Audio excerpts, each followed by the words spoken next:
ఆ బాబు పుట్టినప్పుడు కూడా మరి పార్వతి గారు చూడబెట్టి తీసుకొచ్చి డెలివరీ చేయించి 5 నెలలు చూసి పంపించింది. అలాగే ఈరోజు నేను నా అబ్బాయి పుట్టినరోజు అండి, అందుకని ఈరోజు భోజనాలు ఏర్పాటు చేశారు. మరి మనవాడి గారు కూడా ఏప్రిల్ నెలలోని ఆ ఊళ్ళో మరి పందుల బాగలో పెట్టుకుంటారు. మెయిన్ ఏంటంటే వాళ్ళ మామగారు చనిపోయిన డబ్బులు రాలేదండి, ఆ డబ్బులు వచ్చేలాగా మీరు ప్రార్థించేయండి. అక్కడ పైన వేసుకుంటున్నారు, ఆ ఇల్లు కూడా బాగా అవ్వేలాగా పందుల బాగలోని. అలాగే మళ్ళీ హైదరాబాద్లో కూడా ఈ సెకండ్ అలా ఇల్లు కొనుక్కోవాలని ఆశయాలు ఉన్నారు. ఆ ఇల్లు గురించి కూడా మీరు ప్రార్థన చేయండి కొనుక్కుండేలాగా. తర్వాత పార్వతికి కాలు మంట వచ్చేస్తున్నట్టుందండి 3 రోజుల బట్టి నుంచి పోవం. ఆ అమ్మలాగే కాలు కూడా అయిపోయింది.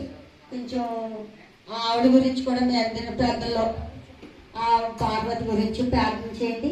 ఇంటి వాంతులు మంచోడు కాబట్టి వీళ్ళు లైఫ్నే లేకపోయినా చూస్తున్నారు. తల్లిదండ్రులు లేకపోయినా కానీ వాళ్ళే తల్లిదండ్రిగా ఆ బిడ్డను మరి ఆదుకున్నారు. ఈ భోజనాలు పెట్టుకున్న కుటుంబాన్ని మీరు దీవించి ఆశీర్వదించి పార్వతి గురించి ప్రార్థన చేసి ఆ సమస్యలన్నీ తొలగేలాగా దేవుడు ఈ నూతన సంవత్సరంలో మరి సెకండ్ అలా 5 రోజుల్లో ఇల్లు కొనుక్కుండేలాగా మీరు ప్రార్థన చేయండి. చిన్న సాక్షిని దేవుడు దీవించిన ఆమె.